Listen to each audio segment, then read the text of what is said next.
Good evening, Mount Vernon. Welcome to the City of Mount Vernon's City Council Work Session. Today is June 24th. Tomorrow is actually primary day, so I want everybody to get out and vote.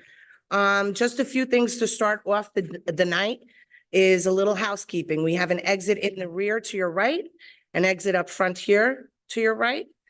Down outside the rear exit, there is a staircase. Outside the doors right here is ladies' room. The men's room is at the rotunda stairs. And right outside of planning, there is an AED machine, which is an artificial defibrillator just in case of emergency.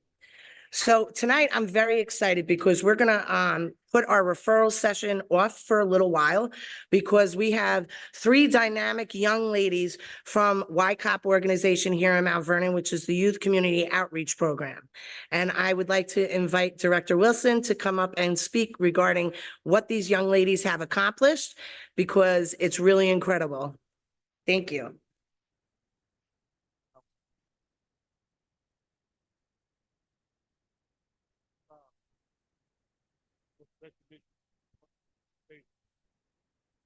Again, my name is Henry Wilson. I'm the Executive Director of YCOP, Youth Community Outreach Program in Mount Vernon.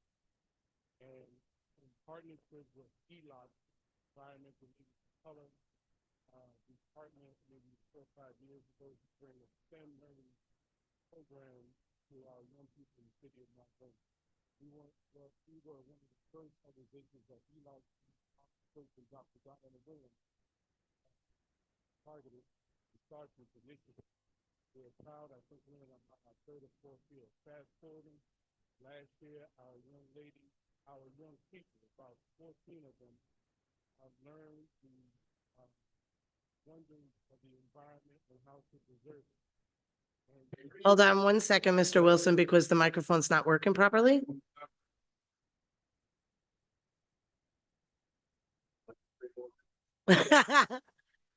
This is a little bit more informal than the public session.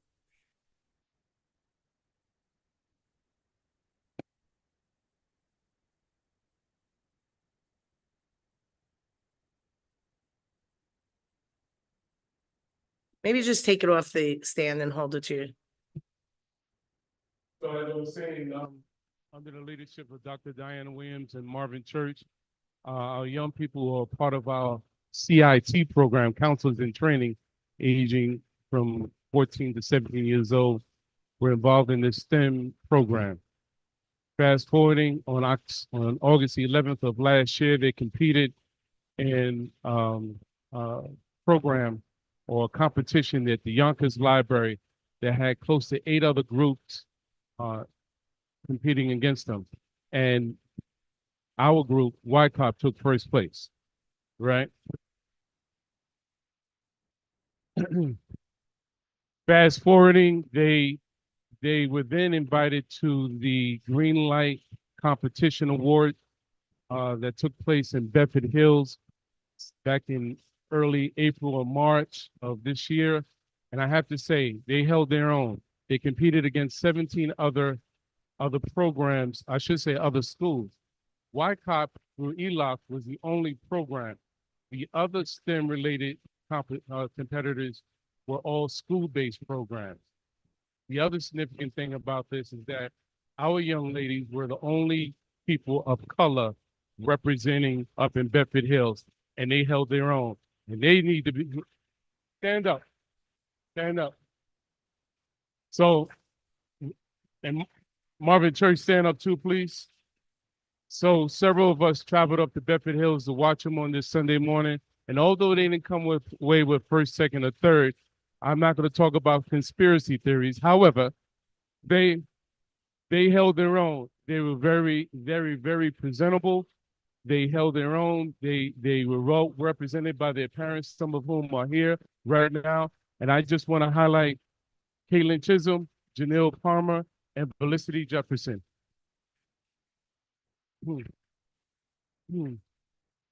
So they deserve all the kudos that they are warranted to receive.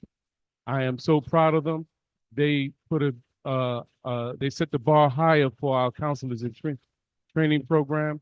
And I am so proud of them. And I thank everybody in this community because they represented Mount Vernon as well. And everyone needs to be proud of these young ladies who also represent Mount Vernon and live here, by the way. Thank you very much.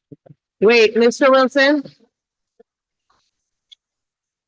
There's one thing that you mentioned, and I think it's really important to mention, is that these young ladies did not do it at school, like what Mr. Wilson said. So can you please explain what their schedule was? Because it was strain the drain. So all of us take grease, we'll either freeze it or put it in a container or what have you. They created a program where they were reusing the grease. Well, I'll let one of the girls come up and explain, but can you explain their schedule, their daily schedule? So maybe you can help me out with it. So unlike where you have the rigors of the academic program from Monday through Friday, whether you're in a science lab all day or sitting with the teacher all day, these young ladies had to get up every Saturday morning and meet with Dr. Diana, most of the time via Zoom, through the comforts of their home, however, but they were on Zoom for nearly 3 to 4 hours a day, learning about what they were going to compete for and how they were going to present. And they dedicated themselves each and every day to this task. And that's one of the main differences, because in school you have several hours a day, several hours a week to work on your craft. They only had this particular Saturday under the guidance of Dr. Diana Williams. I just want to introduce, this is Mr. Marvin Church. Thank you.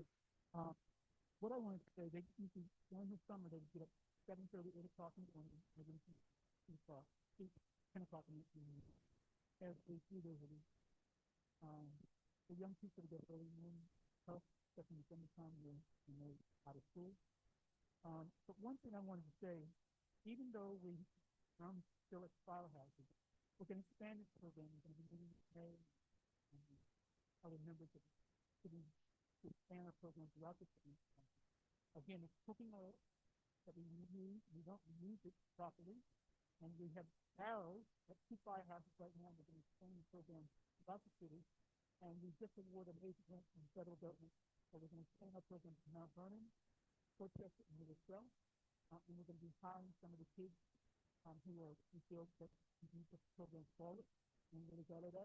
The other opportunity we have is that we spoke with the Westchester County Board of Education. That's where we got to start. And Highway Woodson, and from Mount Vernon, majority of it for the board, invited us there, and they'll do an outstanding job there. Also being invited to Albany, to the environmental committee, for some of the hard. So before I do that, I'd like to provide, we didn't win, but what we did was that we were honorable mention, and they gave us a special commendation. And I'd like to thank you. So we were excellent target on waste reduction programs, very rare programs, provided for young people.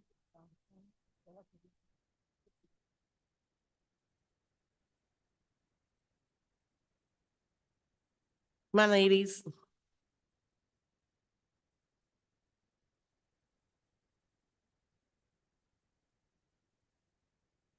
Mr. Church, can you speak a little bit louder also? Thank you. Maybe one of our young women can speak a little bit more about the project? Well, they've done, like I said, they've done an outstanding job. And it's tough working with young people, let me tell you. But these young ladies were very helpful. They were very insightful. They had a lot of knowledge to what we were trying to do. We feel this program is going national. My wife has been very fortunate. We've been on television a couple of times, and this program is going to be expanding probably New Jersey. But we started here in Mount Vernon. This is our hometown. Hear me? So,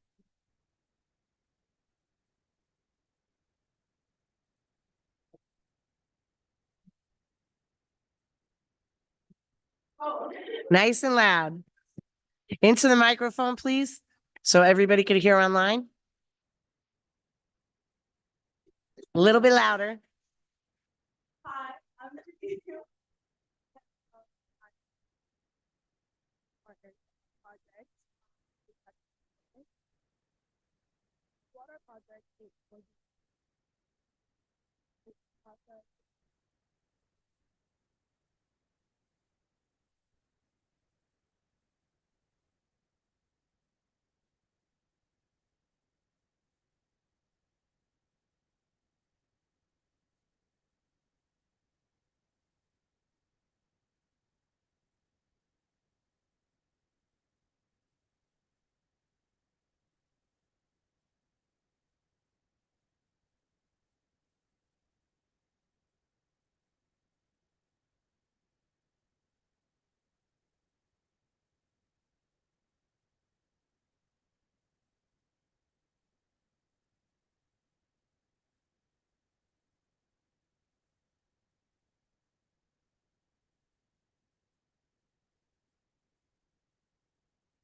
You absolutely made a difference.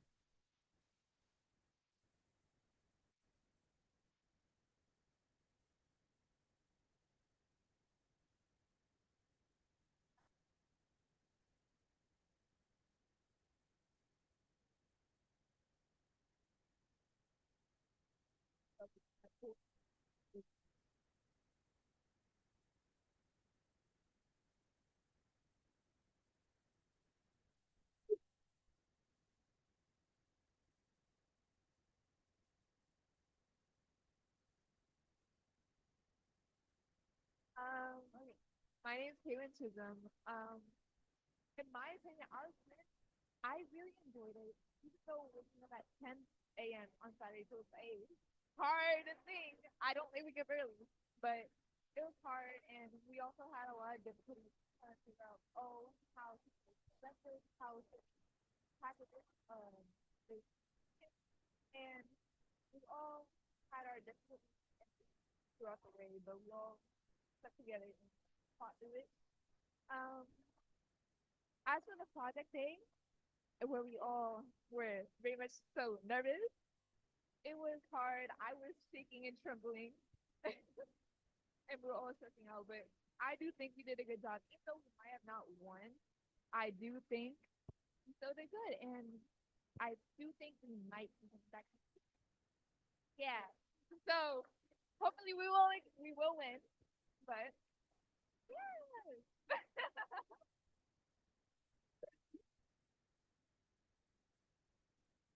Speak nice and loud.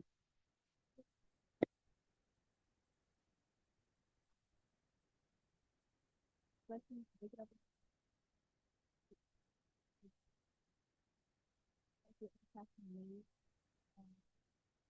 It's nice and you want to win. You're doing good. You're gonna win. You still have Well done. Well, hold on one sec. I just wanted to say a few words. First and foremost for Mr. Marvin Church and Miss Diana Williams. What you guys are doing in the city of Mount Vernon when it comes to the youth is incredible. And I just wanted to give them a round of applause because they are unsung heroes here in the city of Mount Vernon. When these three young ladies came up and made their presentation to council, it was very moving for us because I find that we're not promoting our youth when they're doing really great things. So we're making it a point that whenever anybody notifies us of something great like this, that we're bringing them here, and we're bringing them here on a Monday night at a work session. And the reason why I wanted to do those presentations, because people pay better attention then. When we go to a public session, there's too much conversation. You know, we never get to the heart and the core of what our community is doing. So whenever anybody wants to make a presentation, I'm trying to have it on the Monday night where we can really, really expose you guys to the community, tell you how much we are very grateful for you guys putting us on the map on something that we are not popular for. And I just think that's great that you guys took all your personal time to put into this, and that makes your college resume look so much better, even if you decide not to go to college, okay? There's nothing wrong with going into the workforce also. And I think that that's important also because we put so much pressure on going to college that some youth are not able to do that financially, and sometimes academically they can't. So a trade is really great also. But I wanted to say on behalf of the council that we're very proud of you guys. We'd like you to come up so we could take some pictures. But before we do that, do any of our council members want to say a few words? Councilman Thompson. So, first I'd like to thank YCOP as well as, Mr. Marvin Church and Ms. Diana Williams. Thank you so much for continuously doing great things in and throughout this community for our young people. So thank you. Kudos to all of you. And, to the three young ladies, thank you so much for participating, because it's so easy to start anything, but finishing is where the goal is, right?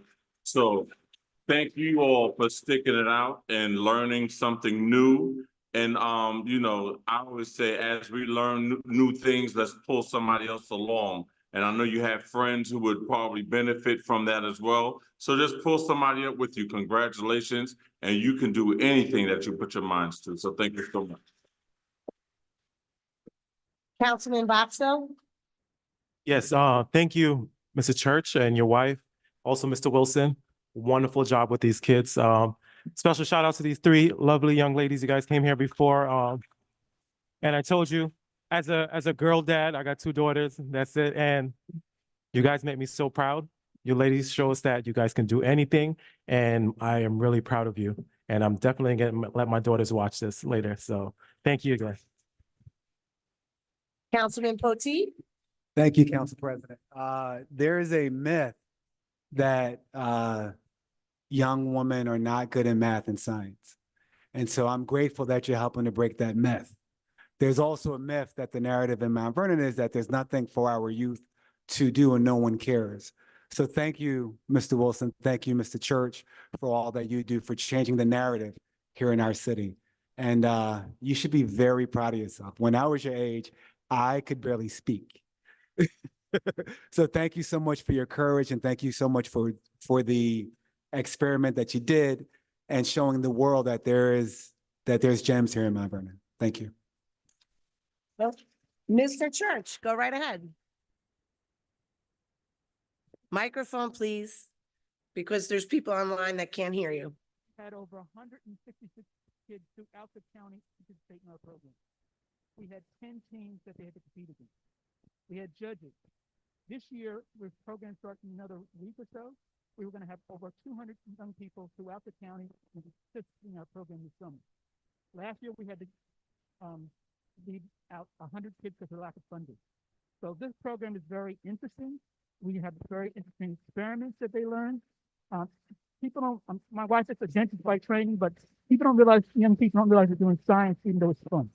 And that's what we're trying to do here in Mount Vernon and throughout the county. So thank you so much. And I believe, well, I'm gonna have you ladies come up, but Mr. Church, I believe you take donations also, correct? All right, for ELOC. So if anybody wants to meet Mr. Church afterwards, that would be great. But ladies, would you mind coming up? Kaylin, Felicity, and Janelle? I'm just gonna read real quick because it doesn't seem like that microphone is working and we'll all leave our desks.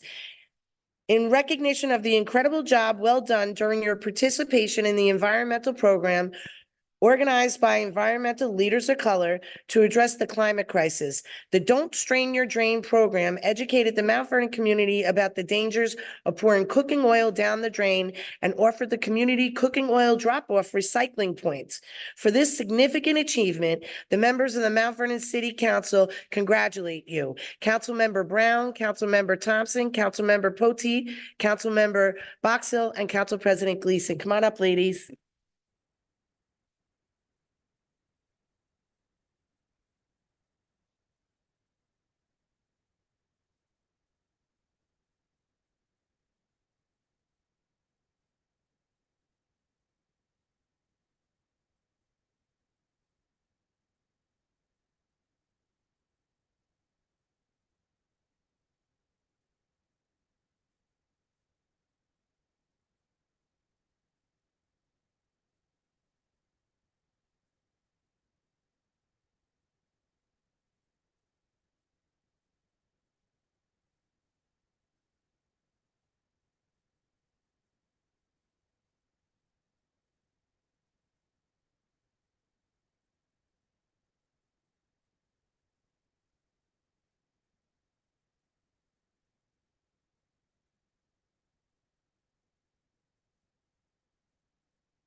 Okay. Now we have very special guests here tonight, and I'm going to have our city representation, Brad Schwartz, come up and introduce them. Thank you so much.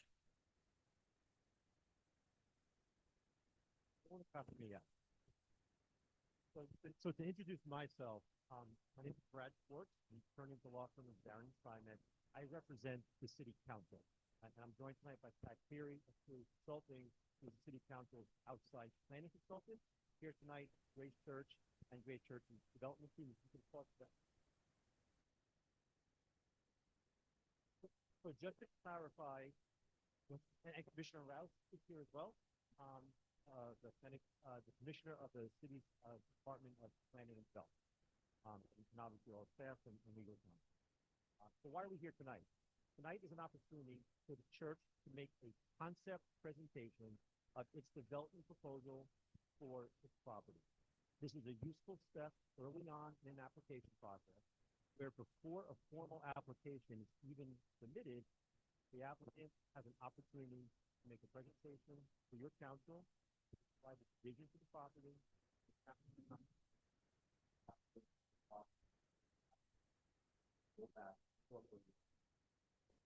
So again, the concept presentation. That's much better. There's no formal application pending, as I mentioned, and so there's no votes, there's no decisions tonight. This is just an introductory conversation and discussion between the applicant and your council. Okay. Thank you, Brad. And who from, oh, okay. Please state your name.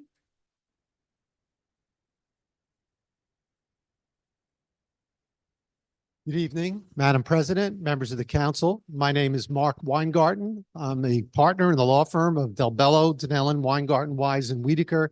And it's my pleasure to be here this evening with you representing a joint venture of Mountco Construction and Development Corp. And the Grace Baptist Church of Mount Vernon in connection with their joint proposal to develop a mixed-use project on two adjacent parcels located at 70 South 6th Avenue and 47 West 2nd Street in Mount Vernon. These properties are currently owned by the church, and the joint venture is in contract to purchase those properties for this development.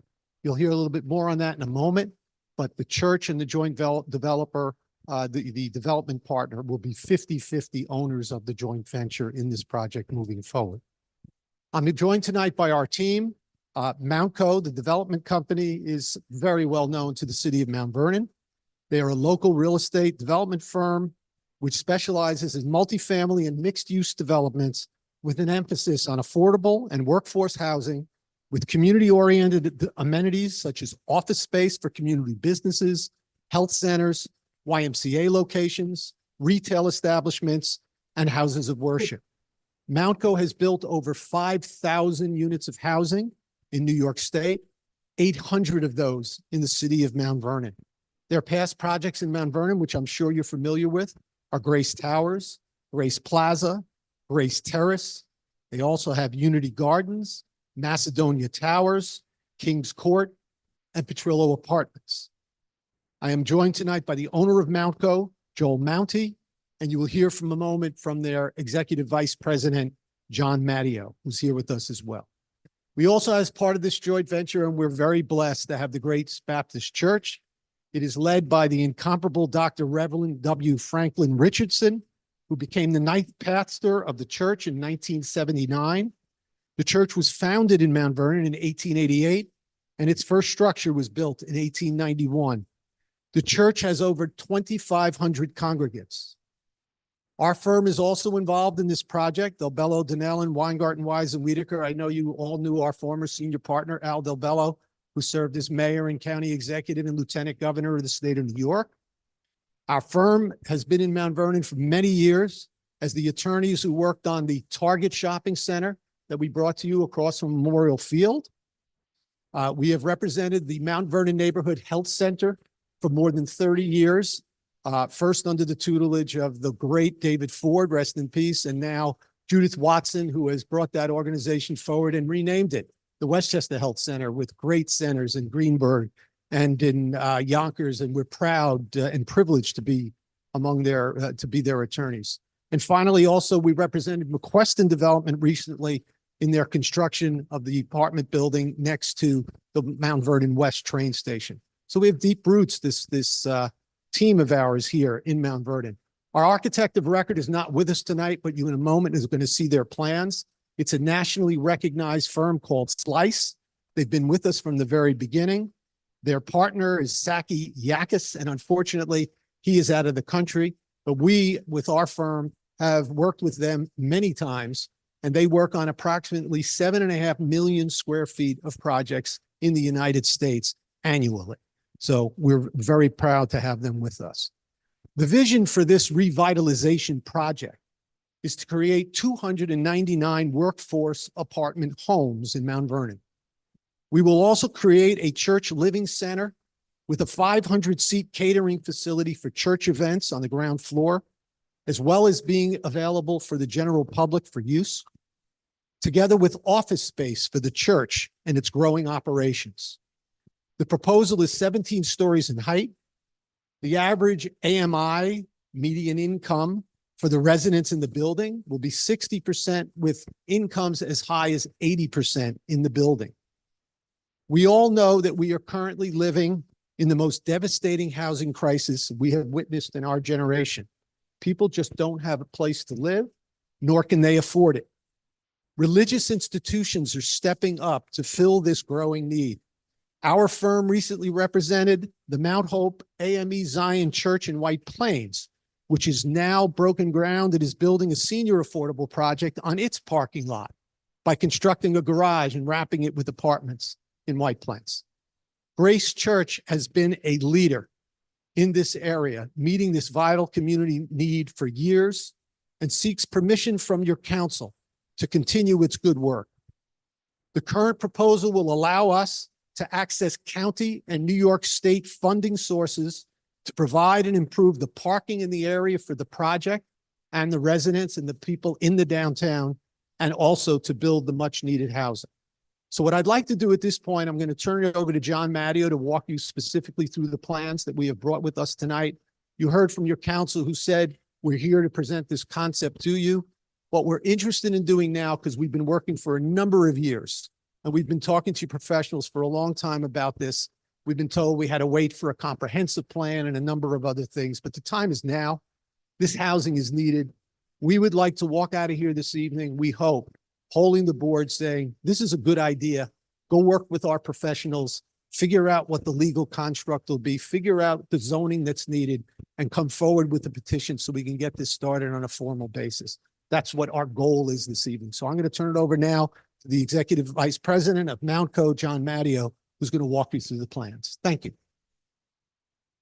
I would just also like to add, I know I had said this in a prior meeting, that the Mountco organization had made a significant investment in all their buildings for cameras that absolutely assist the Mount Vernon Police Department. And I just wanted to publicly say thank you, because that investment actually was an assistant to helping the Mount Vernon Police Department solve double murder on Fifth Avenue. And my understanding is those cameras are going into almost, if not all your buildings, and they've been a great assist to the community. So I just wanted to publicly say thank you for doing that. You know, a lot of people talk about our police department being a young police department. They are a skilled police department, but we still are not at full capacity. So these types of cameras are very helpful in solving and helping the Mount Vernon Police Department. Thank you. Thank you very much, Madam President. For the record, my name is John Matteo. I'm the Executive Vice President of Mountco Construction and Development Corp. I'm pleased to be with you this evening. Thank you for your time. I'd also like to thank the congregants, a number of congregants from Grace Baptist Church who are here with us tonight to support the project. As you can see, we picked the best looking members of the congregation to bring with us. Doesn't make me look so good, but that's okay. That's okay. Mark did an excellent job of describing an overview of the project and the relationship. I'd like to just spend a couple of minutes highlighting a couple of things and then talk specifically a little bit more detail about the project. You might be surprised the Rev is sitting there very quietly. Had a long day preaching yesterday, so we're going to give him the night off for now. But he has to leave for another engagement. So if he has to get up and leave, you'll know why. So let's talk a little bit about Mountco again. Mountco's had a long-standing, over 25-year commitment to affordable housing and workforce housing in the community. As Mark said, we've had over 600 units, family housing, senior housing. And as the president just described, we have a great relationship with the police department, and all the departments in the city have been very supportive of our developments, and we appreciate that. In addition to Grace, we also partner with Macedonia Baptist Church, which we've done 2 projects with, and a local Mount Vernon-based nonprofit. So we do a lot of nonprofit and faith-based work, not only in Mount Vernon, but around the county. We do a lot of partnerships with housing authorities. And when we say partnerships, we mean partnerships. Our partnership with Grace is a 50-50 partnership. So that means that the equity that are developed in a project and the benefits of the project remain in the community. They don't get taken and go someplace else. And the church has the ability after 15 years to have 100% ownership of the project, which is a very unique feature. And it's been a great pleasure to work with the Reverend and the fine people of Grace Baptist. Mark noted we've got a nationally recognized architect who couldn't be here tonight. I'm not going to do as good a job presenting, but it will give you an idea of the project. I think you're all familiar with Grace. I don't even know that we need to show some of these, but you're familiar with the location of Grace Baptist Church on South 6th. And the site that we're talking about is immediately adjacent to the church. If you and we'll get you better visuals of this, where you can see the church over here to the left, to the right rather. And then this is the new building. You can see that the architect has taken great pains to try to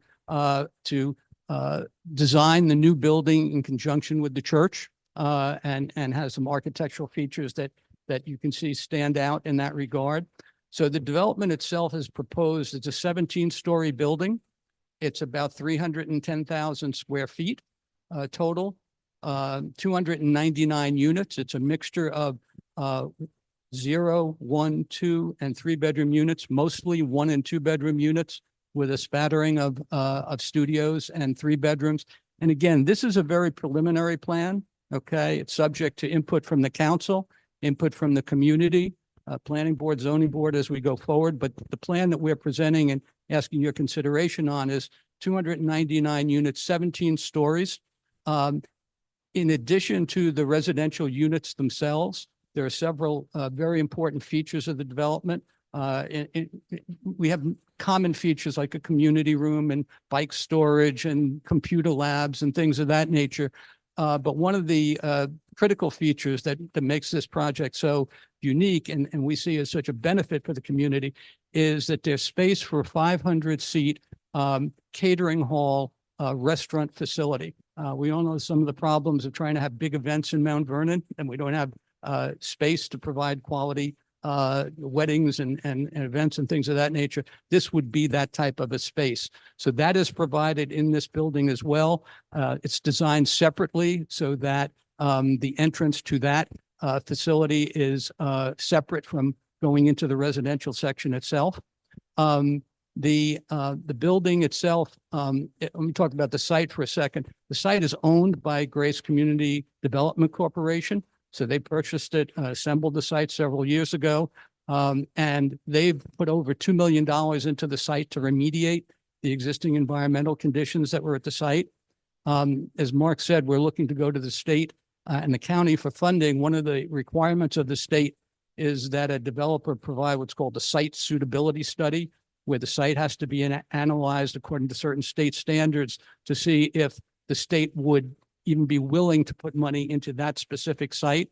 I'm happy to report that the site suitability report came back positive. So we can move ahead from that perspective. And there are no environmental conditions on the site that would prevent us from moving ahead.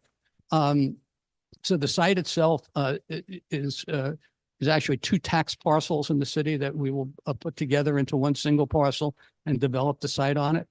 Another important feature of the site, parking. Everybody is always concerned about parking. We have about 70 parking spaces in the building. There's 2 floors of parking, one first floor and a cellar level of parking.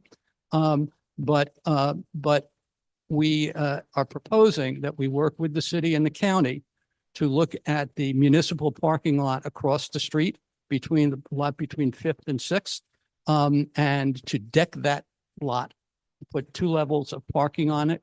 We could add we wind up with about 500 parking spaces, okay, in addition to the 70 that we have in the building. And that would be used not only for the building, but also for the commercial area. We think that this development is going to continue the regeneration of the area around 5th and 4th. So that parking, I think, is going to be a welcome addition to the community. I think the last thing I'd like to talk about just briefly is households. You know, people get confused: affordable housing, low-income housing, workforce housing. This is workforce housing because we believe that all the households that are going to be occupying this development are going to be working households. We're targeting incomes between 30% of income up to 80% of the area median income. And to give you a range for a 4-person household, at 30%, it's about $43,000 a year. For a 80% a median, it's I think it's about 125,000. Okay, so the average is going to be Mr. Manuel, can I just ask you a question? I thought it was 60. 60% is going to be the average. Okay, gotcha. Okay, so you're going to have some households at 80%. Okay, I just wanted to clarify Yeah, that. no, absolutely right. Thank you, Thank Madam you. President. So again, this provides a range of housing for a range of household incomes. Okay, a good mix, not all low income, not all high income, but a nice mix. So I think I'm going to stop there and turn it back to Mark and see if he has anything to add. And of course, we'll try to answer any questions. As is announced, I do have to leave, but I want to thank our people for showing up here tonight in such a wonderful and supportive way. And we came to this project after we got to COVID, when we were 2 weeks from getting ready to go in construction and approved by this council to go into construction to build our new church. COVID came and we had to change all of our positions. We renovated and restored the existing building, and the congregation decided that we would take the land that was next door and build housing that would be affordable for our community. We have a history of building housing, but all the housing we built, none of it has been workforce housing. We built housing for low income. We built 3 buildings for senior citizens. This building is an attempt to restore the area around the church. We're not simply doing this because we are not, we want to do it. We're doing it because we have an investment in this community. And we have been a part of the community since 1888. And we want to see the community.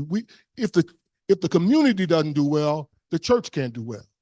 The church depends on a profitable and rising community, as do our schools, as do our police department. And I want you to know that we're here as a partner with the city council, with the mayor, each of you, to help make Mount Vernon greater. And the property we took, the property we owned, and we made that property by vote of the congregation available to build this important housing project. We were going to build the church. We're going to expand and have other facilities. We decided that we would modify our church building and have space in the building for church activities on the lower level of this separate entrance. But we would have the other entrance for housing and apartments and meet the needs. So I just want you to know a little bit of the history of how we arrived here and how dedicated the church is. The church owns the property free and clear, and it's a $2 million we put $2 million in the ground since purchasing it because we had to clean up all of the environmental issues. There was a gas station. Many of you all remember the gas station that was there for years, but it was a gas station there before that last gas station. And so we had 2 sets of oil tanks to pull out. So it's been a real joy. And so for 3 years, we have been wanting to do this. But you know, the city was in the midst of the planning and rezoning. We've talked to the governor. The county has already indicated their support of the project, but it won't mean nothing if we don't get the support of the city of Mount Vernon. And I come to you tonight on behalf of the congregation and on behalf of the community to help us move this as a sign to the rest of Westchester that Mount Vernon is still growing, still a vital partner in this county. And I look forward to making you proud. Thank you. Thank you so much. Mr. Weingarten? Thank you, Reverend Dr. Richardson. We appreciate it. That's certainly not somebody I want to follow. Anyway, that's our presentation. And as I mentioned earlier, what we're seeking tonight is to find out first, does the concept work? We can imagine there are going to be details that we need to have a discussion with you, things about the size of the building, things about the number of units, things about the parking. All of that has to be worked out. We've done a lot of work on this and we've already spent a lot of time with your professionals. And we're anxious to go forward because you can imagine we're just at the very beginning. If you give us a green light on the concept and we come to you, we have to start the seeker process and go through the entire environmental review, which takes many months. So the first thing, and we thought it was a very good idea to come out here and present the concept, get any feedback that you have, because once you give that to us, we'll get a better idea of what we can do going forward. And we hope, if you're positive about it, that we can then sit down with your professionals, come up with a proposal for you formally to come down and start the process. So if there are any questions, we try to answer them now. Yeah, I'd like to start with the questioning from the council. First and foremost, I want to recognize that former council president, councilperson Lisa Copeland has entered the chambers. Thank you for being here. Also, one of our planning board members, Vivian Salmon, was here. I don't know where she went, but she's also a former Mount Vernon Public Library trustee, and I just wanted to recognize them being in the building. Oh, and Reverend Mizell, how are you? Okay, so we're gonna start with Javon Boxell.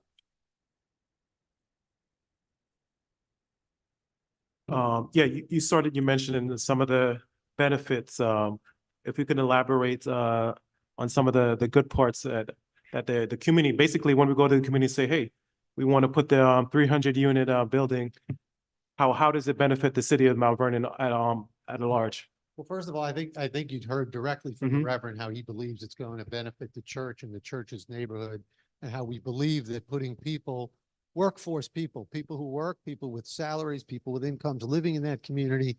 And when you put people in downtowns thrive. So we also believe there'll be that indirect effect and the work and the money that'll get spent in the local businesses that'll help those businesses thrive.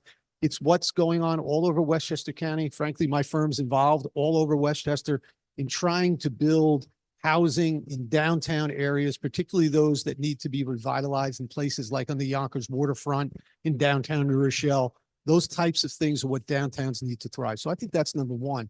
I think number two is the opportunity that we have at the publicly owned parking lot to attract public funding, for that public funding to come in and for us to then build a significant garage that can house this the commercial aspect as well as the overflow of the residential. I think that catering facility is something that is desperately needed for Mount Vernon. I myself have been coming to Mount Vernon events for years, for political events when I was running the county Democratic Party and all these other things. And you know what? Most of the time it wasn't in Mount Vernon. We used to go over to the Green Tree in New Rochelle. We used to, the VIP club, right? How many times we used to come to all these things? Why shouldn't it be in Mount Vernon? You should have a facility where you can have these types of things. Why do people have to go get married in neighboring communities? So I strongly believe that this is a huge benefit for the community, for that particular catering facility. Sure. And then, of course, last but not least, it's the residences themselves. And as I said, we all have a hand. I'd like to believe I do everything I can. My partner, Janet Giris, is here with me. We're working on over 35,000 apartments right now, apartments and homes in my office throughout New York State, primarily in Westchester County over the last 10 years. We're proud of that work. But you know what? Every time we go into a community trying to get it built, whatever the resistance is, however it works, it's not enough. We need more housing. Our people need more housing. They can't afford their housing. If you're asking for the final and maybe the most important benefit is we have to, each of our communities contribute to more housing so that people have places to live and it becomes more affordable as a market. This type of housing, because it will be receiving government subsidy, will certainly be affordable to people, working class people. And that's what we're looking to do. And I think it's a benefit all the way around. So All right. that's. Thank you for that. One other question quickly. You mentioned the garage. I think they came up with a number about 500 parking spaces. How do you guys come up with that? And how many levels did you intend? I know it's preliminary, but how did you come up with that number? We actually laid it out and we can get something for you to take a look at, but Uh-huh. to answer your question directly, we're doing 2 decks above the existing lot. So it would be 3 levels in It'll total? be 3 levels of parking Okay. altogether, and there'll be about 500 units on that site, and then about another 70 units in the building itself. All right. Thank you. You're welcome. Thank you both.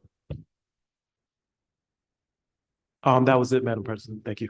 Okay, Councilman Potteet, you want to go next or you want? Councilman Thompson. Yes, I'll be brief. I only have 30 questions and, no, I'm just joking. 26 answers, so be careful. No, I just have a couple of questions because I want to make sure that we get the full picture because as we do understand, this is the beginnings. These are the beginning stages, right? So I was looking at, you said 17 stories and, the presentation here has 14. So I was wondering, is there a difference? It has 15. It has the commercial below and 14 above. And the answer to that is our proposal is for 17. That allows us to build 299 units. Your comprehensive plan, which hasn't been adopted yet, but you have your plan that's out there, has this zoning area of 15 stories. Mhm. So we showed a conforming plan, but this is our wish list. So we have the wish plan, with the concept that's in front of you, but that's exactly the kind of thing we're in front of you for, to get that kind of feedback so that we can finalize. So when we met, we've asked for 17. We've heard back that it might have to be 15. I think Joel just said earlier, if we ask for 15, you'll give us 6. So we're gonna ask for 17 and hope for 21, right? But that's the answer. Right, it's 30 more apartments, so that's the answer. Okay, thank you. That's question number 1. So I have 29 more. No. And what are the rooftop plans there? Is there green space for the rooftop or what does that look like? We'll show it. Again, we're impersonating an architect tonight because he's not Okay. here, so bear with us. Great question. A couple of things. We've got 2 thanks, Mark. We've got 2 outdoor terraces, okay? The sitting areas, on the roof. We're also looking, we didn't mention this, but we're certainly talking about solar, okay? And trying to do energy efficient, housing as best we can. Try to make it as carbon neutral as possible. But, specifically on the roofs, we've got rooftop terraces. Okay, thanks. So you just answered my next 2 questions because I was looking at solar possibilities through the pictures. And I also said, due to COVID, I was wondering what the greenery space would look like or if there were terraces available. Just so you're aware, this is in the early stages of design and we would Right. have to go through the zoning and then we would get to a site plan even just later. But to qualify for New York State funding, you need all these things. The New York State government will not fund these projects without essentially some form of, if not a lead standard, those environmental factors must be factored into your building or you won't be financed. Mhm. And in the proposed plan, how many elevators would be in the building itself? The answer Three. is 3 plus 1 for the commercial space. Okay. And I love the potential partnership with the municipal parking. Because Mount Vernon does deserve a wonderful parking garage with a wonderful parking attendant that we don't have, because so many things are going on in Mount Vernon that are flushing from Manhattan, where you see homeless populations, and the moment we create overheads, you create spaces for people to congregate. Not just homeless, but children and our young people, you know, who are in school, our school age people who are possibly cutting school and have places to hang out. So I'm always thinking about safety first. And if that partnership comes into fruition, what would it look like? You know, would it have an attendant, things of that nature? So those are just things that I wanted to put on the table. You know, because a building of that size, 70 parking spaces within the unit would not work per se. So I just want to get some of those questions answered. We would have to clearly do a parking study Absolutely. in connection with the project, but we believe that the 70 spaces together with the ability for the permits in the new garage will be more than enough for what we need there. And I believe that's it. Yeah, but the concept is a beautiful concept. So thank you so much. Councilman Potteet. Thank you, Council President. Thank you for your presentation. I echo what Councilmember Thompson said. The parking lot garage would be very useful. We've heard from a number of vendors on Fourth Avenue, and they've been begging for that lot to be utilized, begging for it, because what they're saying is, especially on the weekends, that there's not enough parking on Fourth Avenue. So could you do something with the parking lot on Fifth? So thank you for that. There's a few questions that I have. First, with the rents. So you're averaging 60% AMI. Correct. We've asked other developers to not go to the lower band of that because it's useful to have workforce housing. 30% AMI kind of doesn't fit really what we're looking for, which is to make sure you have a vibrant community. And one thing I would point out is Randy Daniels Tower. Great tower, one of my former mentors many, many years ago. But we do get complaints from the community. Is my mic on or is it? Thanks. For having that much density and having income bands that may not be the best for the community. So I would ask, can you bring that up? You could still average 60% AMI, but if you start at 50 and end at 70, you would still get at 60%. We can work with you on it. The issue is, as you can imagine, you have to, for the state financing, you have to average out at 60 or below, right? That's the requirement.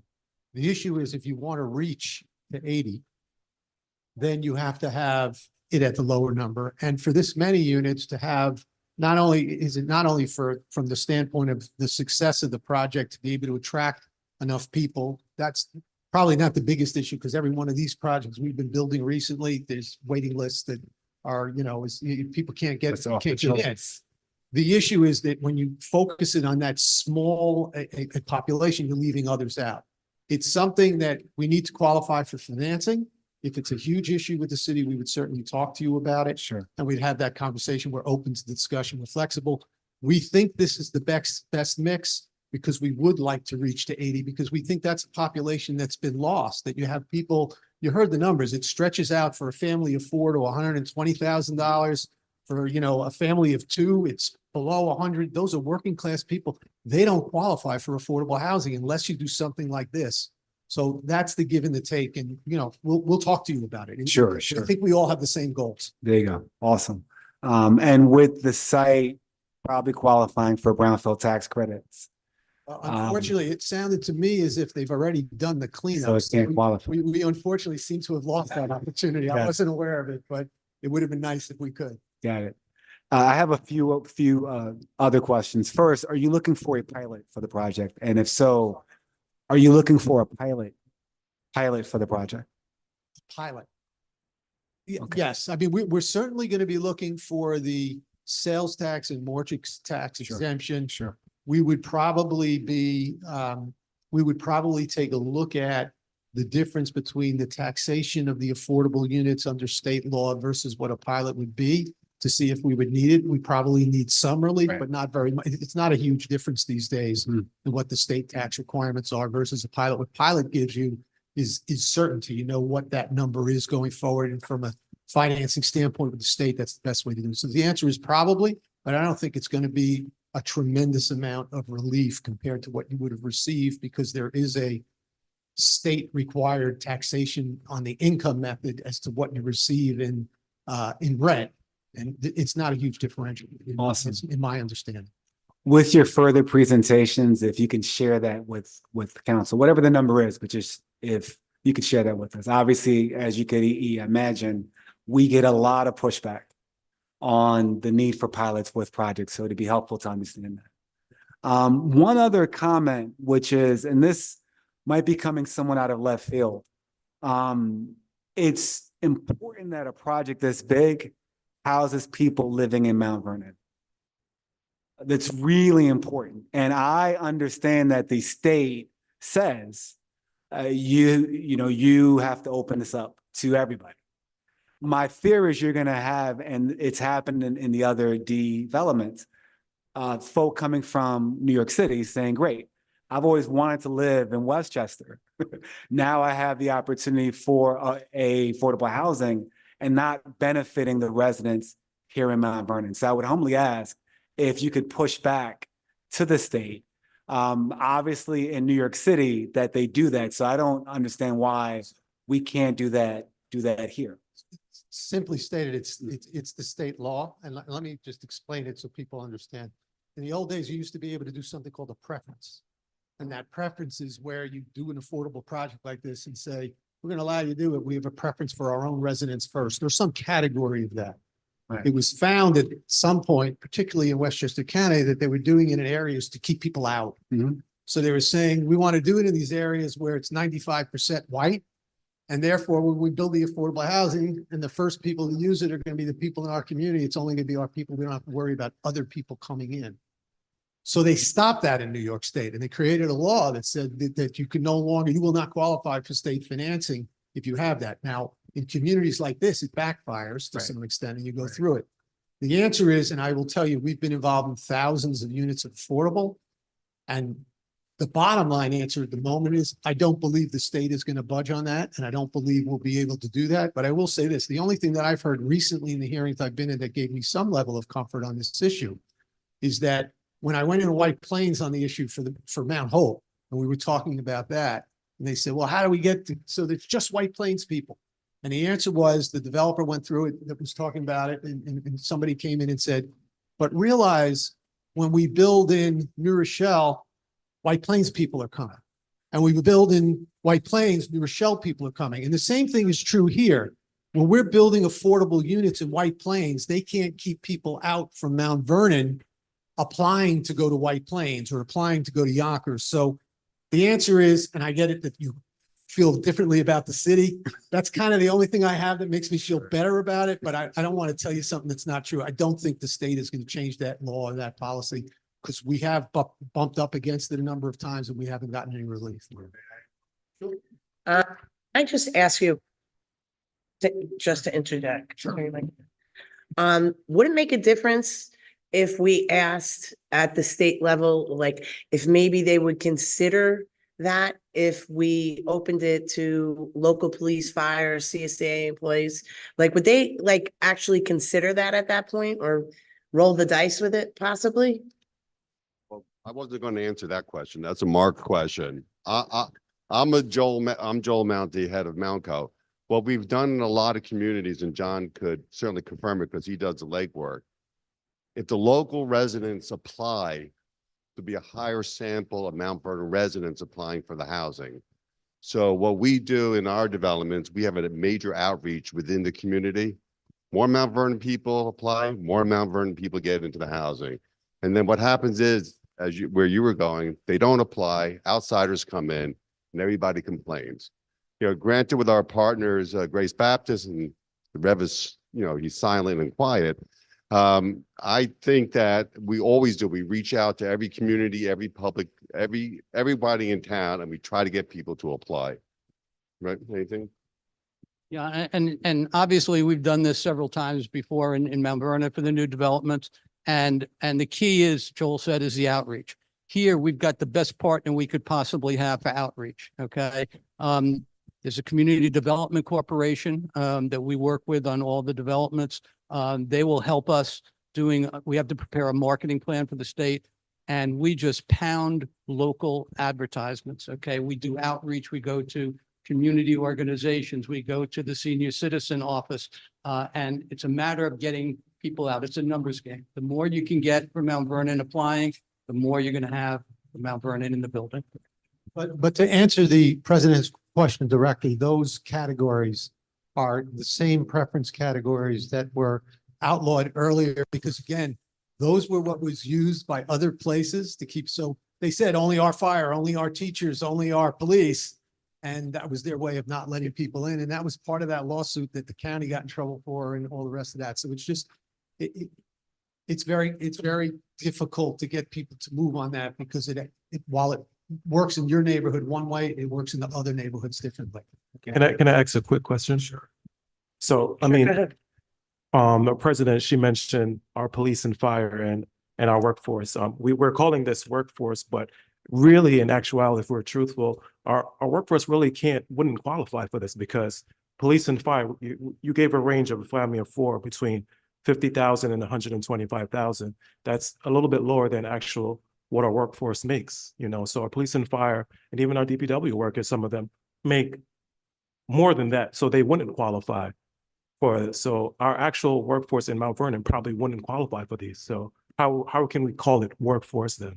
Well, again, it's a segment of the workforce, because those people I think that we're trying to help are the ones who need a little bit more help in that way. But I guess you draw the line somewhere is part of the problem. But I will tell you this, we've worked very hard up at the state, and the way to do this is not to be talking to these people. Of course, they're the ones who can help you. It's talking to Albany, because there should be programs that are developed. They're very hardline programs up there. And I've talked to a series of governors over the years about this throughout time. And we've made some progress on certain things, but actually it's Albany that can make these changes. And the question is, right now they say we have a limited amount of state funding, and we're going to direct that funding to people essentially making 60% average and below, because those are the people that need our help more. If you want to go up higher, you can go up higher, but then you're having less of those people. So what you really need to be doing of those income levels, what you really need to be doing is adding more money into it to build more housing. I agree with that 100%. And those are things that we should be talking about, but we're not going to solve it here. I hear you. I would just like to see something where our teachers could, police or DPW, because I mean, $100,000 does sound like a lot, but not so much in Westchester or even in Mount Vernon. So, You want me to get on my soapbox? Because when I used to preach on this, I would go up there and I would tell them that's what makes communities strong. Because when I grew up in Yonkers, right over on the other side of on Bronx River Road, our teachers lived in our communities. Our firefighters and our police, we knew them and we had relationships. So with them. true. They grew up in our neighborhoods. They can't live here anymore. So they live over in Rockland County or wherever it is, to where they can afford. So I'm a huge believer with you. But I would love our teachers to live here. We can't make those changes here. Right. We need that from Albany. I hear you. Councilman Boxell, you finished? Okay, Councilman Potteet and then Thompson. Awesome. And just one final comment. I'm ecstatic that this is going to be a 50-50 partnership with Grace Baptist Church, and that the economics are going to be divided in half, right? So the developer's fee, 50-50, ownership of the property, and that they'll have the right to own the property at the end of 15 years. So that's a good thing. No, it's a very, and again, as someone who represents a number of not-for-profit housing entities that have gone forward and developed, this is a very unique partnership that is not reflected in a lot of the other projects that have gone forward in Westchester County. It's a very impressive structure. Awesome. Thanks, Council President. Councilman Thompson. Yes, I'm sorry.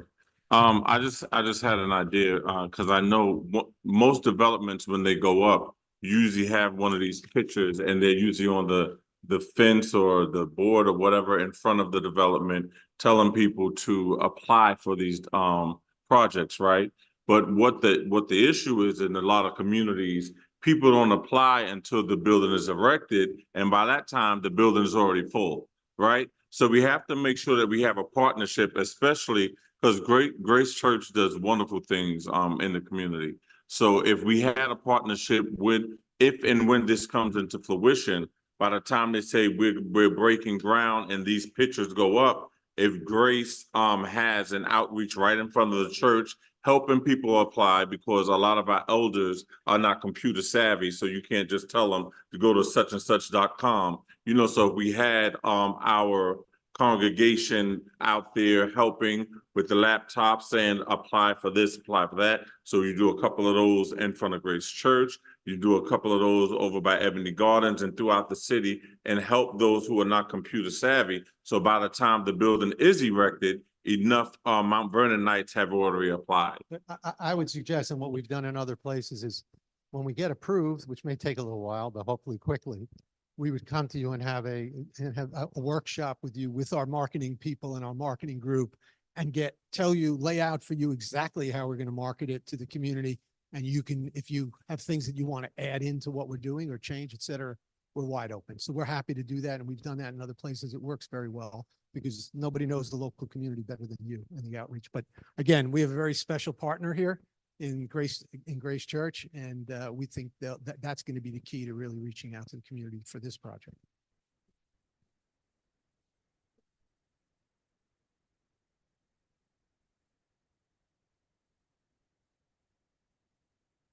Okay, are there any other questions from council? All right, I have a few questions, right? So my biggest thing is the infrastructure around that property, right? So what is the plan to address that infrastructure on those four corners? And how far out from that building will you guys go to test the infrastructure, the sewers and stuff like that? Yes, all of the infrastructure, the sewer, the water, the traffic areas is all going to have to be studied as part of the environmental review. We have not done that yet. I don't want to, we haven't, this project hasn't started, but when the project starts formally, there'll be a lead agency that will be created. I don't know if it will be you or it will be the planning board, but that process and the secret review will study all of that. We'll have to have experts that'll come in and give it, and it will be reviewed by your experts. And until they're satisfied that we have adequate capacity for sewer and water for everything that we're adding in, we can't get approved. We have to be able to prove that out.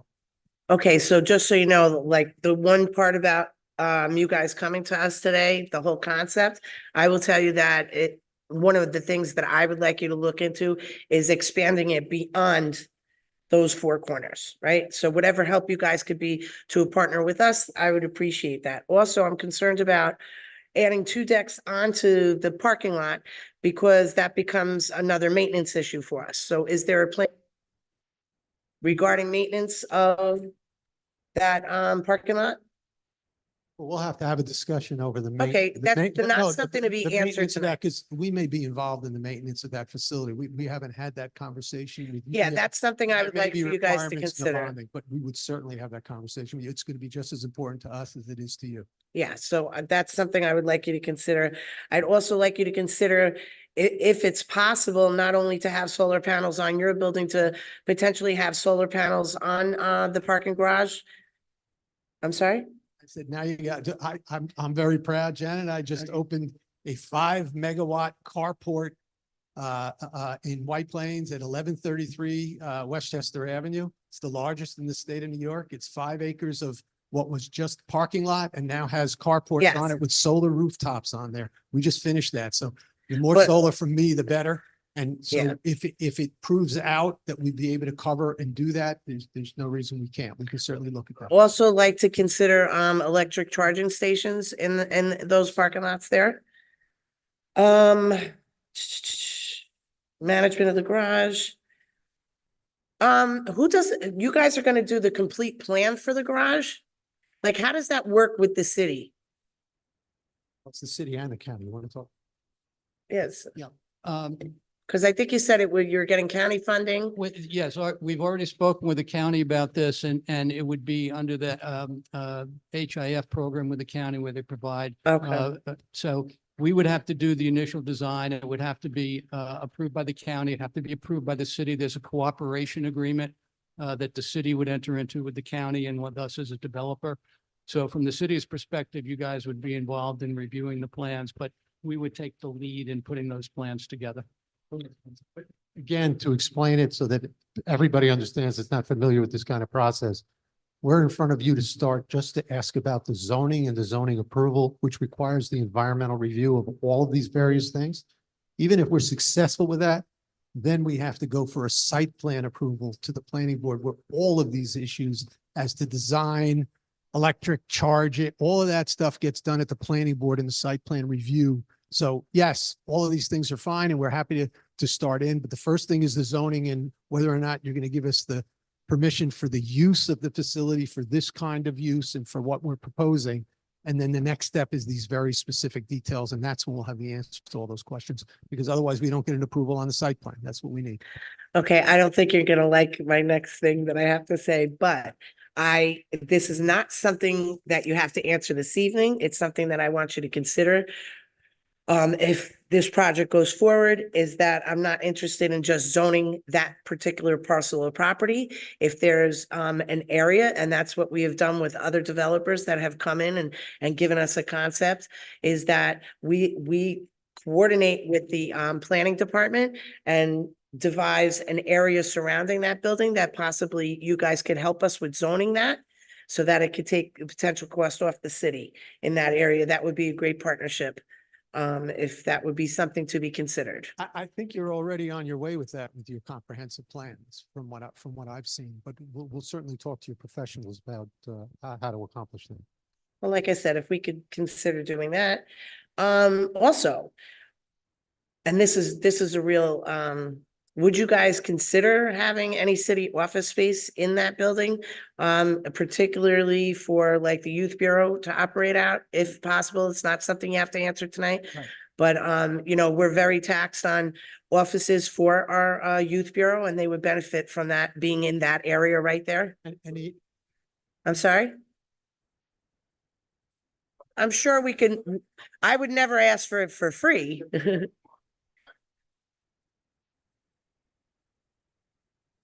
Right, right. Mm-hmm. I got you. Yeah, it's relevant. Yeah. Another thing I wanted to ask you about pilots. When you go for a pilot, can you not go for the school tax or you have to, that has to be all? No, actually, that law changed a number of years ago. In fact, we had projects in Mount Vernon in the old days that used to do it differently. The game that used to get played in the old days was you'd go in for a pilot and they could do whatever they wanted to do. And they would say, okay, we'll knock you down on the county tax. We'll give you 0 on the county tax and we'll keep the money for our city and our school district and wipe out the county. So the counties all went up to the state and said, no, no, no, no. You have to proportionally, not pro rata, knock down all of the taxing jurisdictions equally unless they all agree to it. So if you can't do one versus the other, the New York state law says if you're going to give a reduction, it has to be a pro rata reduction. All right, well, those are all my questions I have. Yes, go right ahead, Councilman Potteet. Just for the record, and this is for Commissioner Rouse, can you verify what this site is called for in the comp plan? Just so that we could make sure that the public understands what the comp plan calls for here. Sure, we zoned this to be the second highest density, so it'd be a high density district that would allow up to 15 stories. We shared a memo in partnership with Clear Consulting and Zarin Steinmetz, just giving you some parameters to work from for purposes like this, but we had called for up to 15 stories. Of course, you know, that's, you know, flexible, negotiable, just based on what comes with the project, you know, just sustainability, certain types of amenities such as community centers, etc. So yeah, it's 15 stories for that specific site and surrounding and the block itself. Great, thank you. All right, Mr. Weingarten, if you want to wrap it up. Any other questions? I just want to say on behalf of Mountco and the church, thank you for your time. Again, it's important, if not tonight, but soon, that we hear back that this is a concept that you're interested in pursuing and to have some level of direction with respect to these issues that came up today as to what we absolutely must do, what's open to further discussion, et cetera. We're just looking for direction because what we'd like to do, the first step would be to draft that zoning petition and be able to come in and start the official process. And again, you could start at 17 stories and wind up at 15. You can start at 15 and have a conversation. All of that's okay. We're open to the discussion. We just have to have some direction so that we can look. And again, I just want to say on behalf of Mountco, we thank everyone for showing up this evening. This is going to be a long process, but it's so important to us that they understand that the community is behind us, and it makes us feel great about it. And it makes us want to continue to be able to achieve what we're bringing forward to the council tonight. So we thank you. We would like, in a perfect world, to close on financing by December 2025. So we think that's a realistic time frame. It's a heavy lift, but I think the way the state is very eager to get things done, we'd like to strike while the iron's hot. You said December 2025 or 2024? 2025. So to do that, we really would need to get our project going no later than Labor Day. We'd like to get the paperwork and everything going and knowing exactly what our project is the next couple of months, next 60 days, be able to hit the ground running in September with a formal application. So that it's kind of our time frame. And if you could, you know, I know it sounds the first time we've been in front of you formally, but we've been working on this a long time. We've got a lot of work that's already been done. So we would like to hit the ground running and get going to be able to achieve that, because right now there's state money available for projects like this. You don't know where it's going to be 2 years from now or 2.5 years from now. So we'd like to be able to do this and be applying by next year, because we know that the money is in the budgets right now, because that's what the state's been doing. I really appreciate you guys being upfront with your timeline, and we will definitely get back to you. We're not going to give you any discussion on it this evening, but we will be discussing it, and we'll get back to you in a relatively quick period of time. We have one member that is not here. I want to give her an opportunity to review the video and give her her input, but I really appreciate everybody being here tonight. Clearly, there's a lot of support in the community for it. We'll look at everything. We might have further questions, but we're not a council to sit on anything. I promise you that. Again, I'm very grateful for John Mattio and Joe Monte and Dr. Reverend Richardson and Mr. DeMarzo, who's always been very supportive of the Mount Vernon community and the Democratic Party also. But so we'll get back. We will definitely get back to you. Our other council member will not be in town until next week. So this is not going to come within the next 2 weeks. I want to give her plenty of time to be able to review it, but we will definitely get back to you and we'll be in constant contact. Thank you so much for Thank you being very here much. tonight. Yes, thank you all for coming. Thank you. Okay, we're going to take a 3 minutes.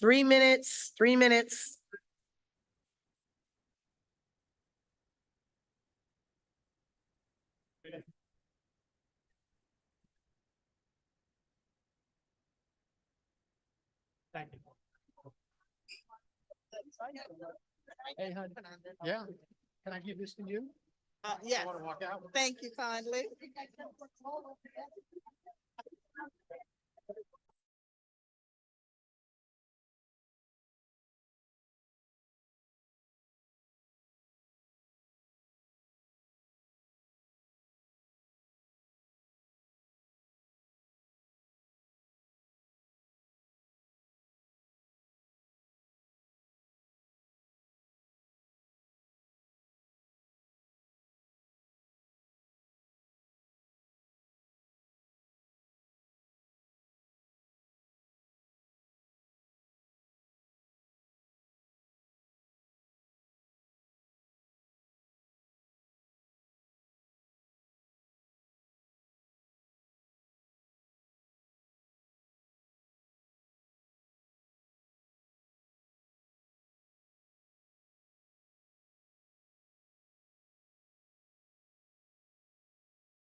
Okay, welcome back, Mount Vernon. We are going to go straight into our referral session. And starting with legislation and public works, Councilman Javon Boxill. This evening, Councilwoman Brown is absent and she will be absent on Wednesday also. So Councilman Boxill will be leading the LPW. Thank you, President. First one. Yep. Item number one, Charter Review Commission and Ordinance authorizing the engagement of the National Civic League, NCL, that is on the agenda. Number two, Management Services and Ordinance authorizing management services to issue an RFP for a support contract for the Dell, VX Rail Environment and City Hall and the Police Department. That's on the agenda. Number three, Department of Public Works, an ordinance authorizing the transfer of funds for purchase of a new vehicle for the Department of Public Works, utilizing ARPA fund. So I spoke to the commissioner today. He said that he would be available to jump on and speak. Did he reach out to you, Clerk? He said he was going to reach out to you for the link. Okay, hang on. Let's skip over that. I'm going to text him. Okay. I did just text him, but yeah. Let's just skip over All that right. for now. We'll Let's come back to Number it. four, Department of Public Works, an ordinance authorizing the Department of Public Safety to advertise for resurfacing of various streets in the city of Mount Vernon, New York, 2024. Yeah, I just wanted to add to that. You're putting that on the agenda, right? Yes. I just wanted to add that we just closed out the extension of the prior contract, which is why this is important to go out for bid for new contract. All right, number five, an ordinance authorizing the mayor to enter into a contractual agreement with Woodward and Kernan Engineering for engineering and architectural design services. That's on the agenda. Number six, Department of Public Works, an ordinance authorizing the payment for the retroactive repair of the water fountain at the Grabenden roundabout. That is on the agenda. So I have a question. Sure. Why is that retro? I don't think that ever came, I think this is, can we put that as a? all right. No, no, no. Go ahead. I want you to. This was the second time this came up. It was for work, right? It was the work that they did. And they're just trying to get these folks paid because they already did the work, so. Okay. All right, I guess to just, go ahead. again, I'm not trying to beat anybody up, but piggybacking off what Council President Gleason said, was it retro when it came up first? Were we the delay? Because that, just curious. The first time I heard it, it was a retro as well, so, right? Am I mistaken? Let's put it as agenda pending. Take the microphones off. We'll put it as agenda pending for now. I just want to make sure we research the original time that it came to us. And then we can decide by Wednesday whether to put it on the agenda or not. Continue. That's fine with me. Number seven. Okay, Damani just texted me. Commissioner Bush just texted me back, said he's coming there now, so maybe he can answer that question as well, too.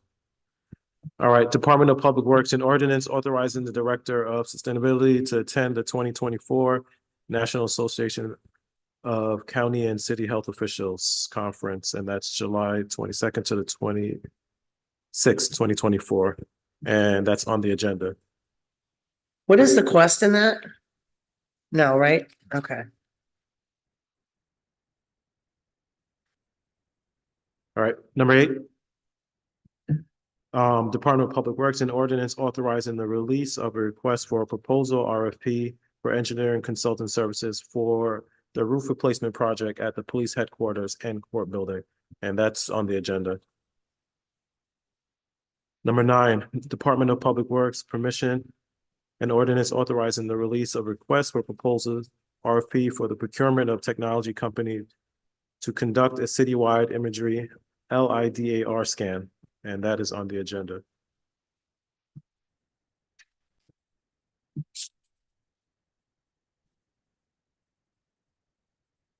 Number 10, the Recreation Department, an ordinance granting permission to the Recreation Department to co-sponsor Rose Languiza's seventh annual Wakanda celebration at Charpagan School on August 31st, 2024.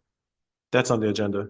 Okay, I have a question regarding that. Sure. So that came up last meeting, and their request was for either 2 police officers or auxiliary, but it was not clear if there were police officers who was paying for that. Was that ever clarified?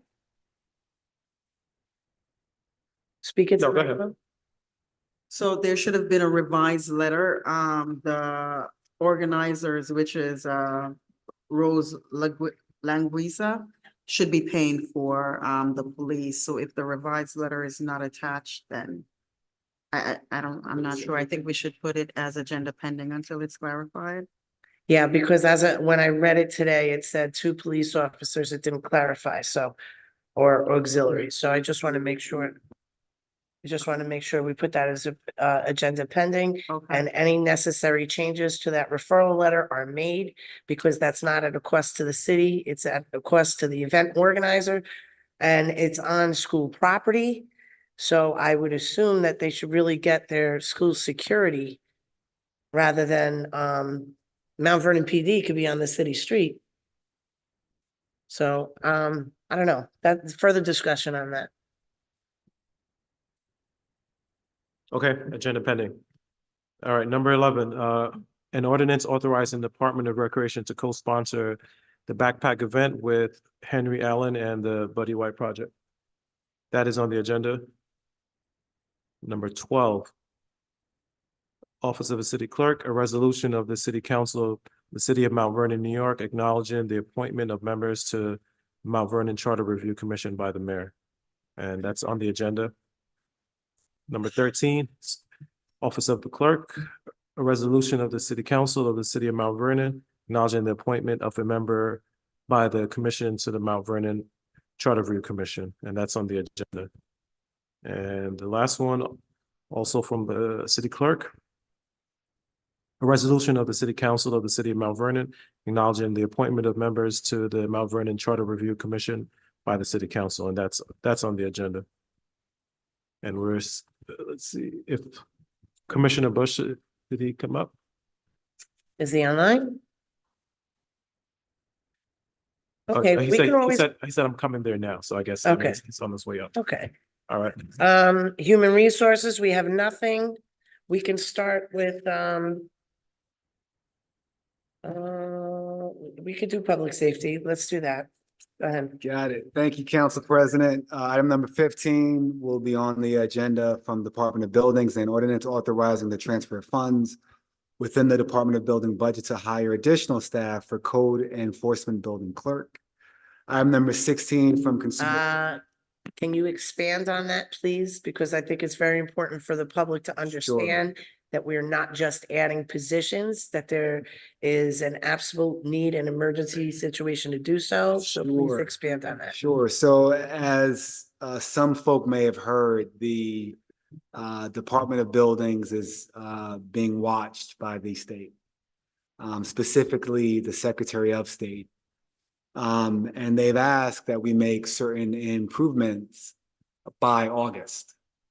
So there's several measures that the Department of Buildings is now doing. This is one of them, which is hiring an additional building clerk to address code enforcement in the city. So this is directly coming from the request from the state to improve the buildings department. So that's item number 15. Item number 16 is for information purposes only from Consumer Protection, the monthly report for the month of May. Item number 17 will be held from Public Safety, and ordinance authorizing the mayor to enter into an amended contract with Tyler Technologies for expanding the city's current system. I'm asking this to be held because the will of council is that this goes to an RFP.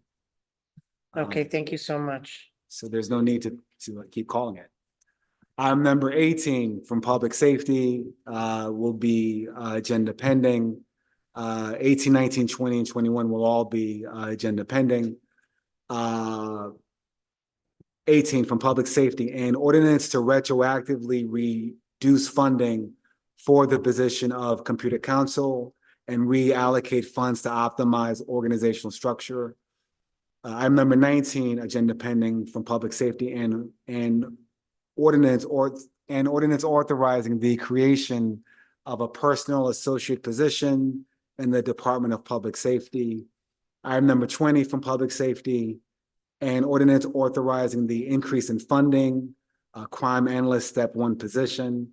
Item number 21 from Public Safety, and ordinance authorizing the increase in funding for 1 position of records clerk in the Department of Public Safety. I have a call into the commissioner to better understand the reallocations in staffing happening at PD. And then item number 22 will be on the agenda. This is a wonderful event every year from Public Safety, and ordinance authorizing the annual National Night Out event. And that's all that I have, Council President. And that's on the agenda. Oh, I apologize. We have an add-on that is not on the tally sheet. Madam Clerk, how should I address this item if it's not on the tally sheet? The reason why it's not on the tally sheet because it was received after published, but you approved it to be at. Sure, awesome. Again, getting back to the request from the Secretary of State, the Buildings Department is working on a fee schedule for the various properties and homes that the Secretary of State's now asking the Buildings Department to do and inspection of. It's been probably decades since we've actually. Is updating that or It's- creating it? This is creating it. For decades, the Buildings Department hasn't done an inspection of every house in the city of Mount Vernon. That's changing. And so now there's a fee schedule coming out to then help in that process. So that's an add-on from the Department of Buildings. And that's all that I have, Council. We're gonna have that by tomorrow? We have it now, Okay. the actual memorandum from the Department of Buildings. Thank you. Okay, that's it for Public Safety and Codes. Commissioner Bush, you're here. Item number 3. If you don't mind, do we have the microphone for him, the black microphone? So item number 3 is Department of Public Works and ordinance authorizing the transfer of funds for purchase of a new vehicle for the Department of Public Works utilizing the ARPA funds. The last meeting we were here, we had expressed that if it was possible to go back and look for something that was less expensive, what did you end up finding out? That is pretty much the cheapest one that's currently available right now. It is a new model, not new model, but it's a 2024. So those typically retail for over 100,000. That one that we found is the typical government package, and it's currently available right now. And it's on Sourcewell contract, I think it is. Okay, no problem. Does council have any questions for the commissioner? So I missed the last part. What did you say about the? So we looked, well, my mechanic, he looked throughout the country Right. and figure out if there's any other ones available, but that one is the current one that's available right now. And for that price, those typically retail for over 100,000. So it's actually a good deal right now. Okay. 34,000. All right, thank you. Okay, if council has no other further questions, Councilman Pro T. We have the mayor on the line.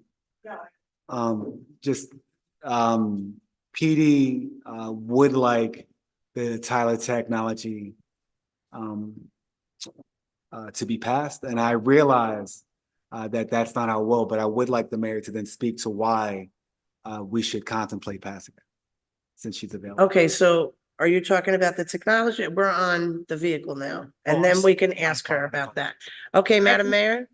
I can speak to the vehicle as well, because Commissioner Bush left out some important details that he discussed with me. Is that okay? Yes, go right ahead, Madam Mayor. Yes, so in speaking with Commissioner Bush, I asked him, I said, Commissioner Bush, is this car designed with special kind of rough weather equipment? Because he is, while we're home and the city's flooding, he's driving the city and checking on the different floods. When we're home, as the commissioner, he has to oversee snow removal. And so this is a heavy duty chassis. This is not, I have a Tahoe, but his Tahoe would have a much heavier duty chassis. It would sit higher also to deal with flooding and snow and extreme weather conditions that he oftentimes has to operate in. And so, while it might look more expensive than several of the city vehicles, including maybe, a regular Tahoe, he works in more challenging conditions and requires a heavier chassis.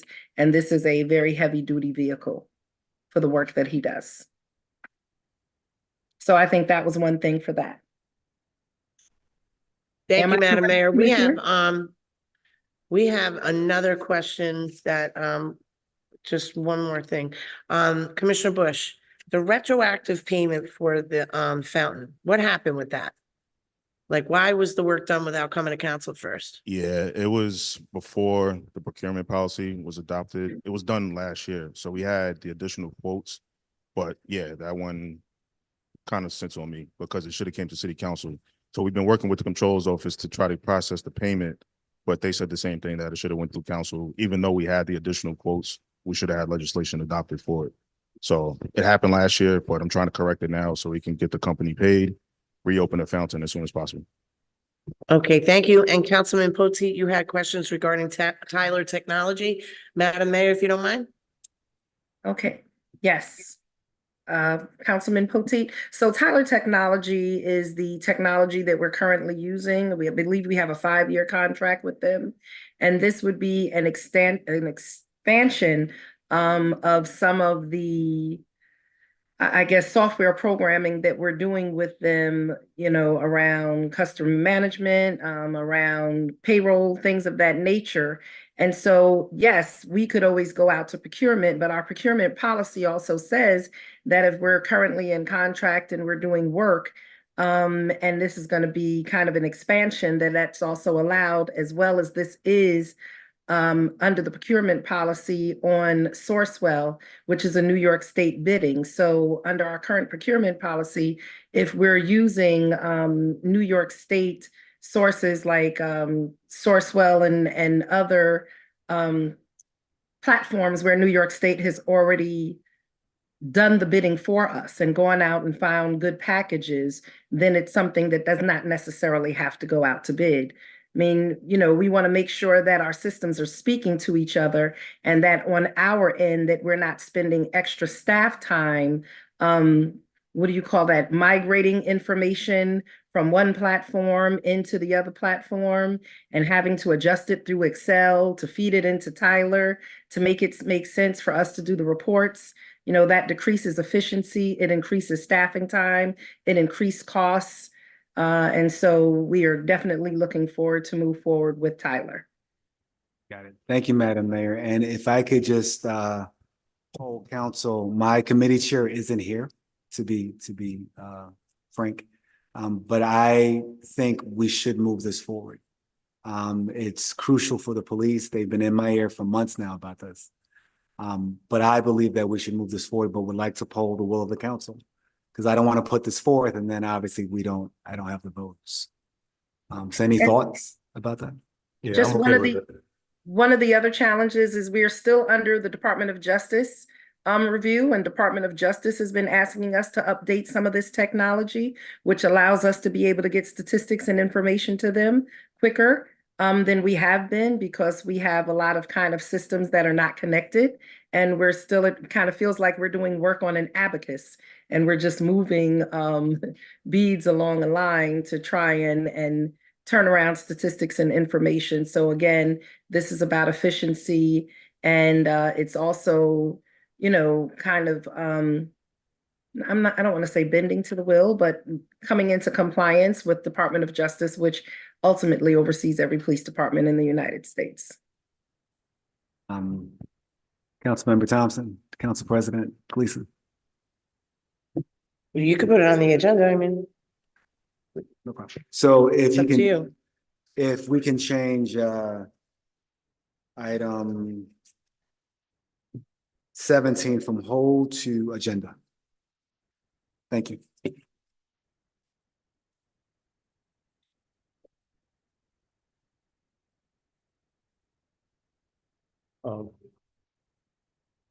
Can I? Number 3,